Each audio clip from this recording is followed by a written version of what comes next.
Good morning. I am Mrs. Fikile Piel Mlotwa, acting CS Utsugela District Examinations. I'm here today on day two curriculum strategizing meeting.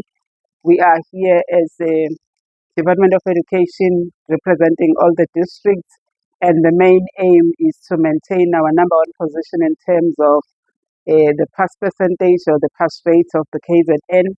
So we need to strategize so that we maintain what we got in 2025 and also look into the gaps that we have as a province so that we go back to the districts and implement the resolutions taken from the sitting.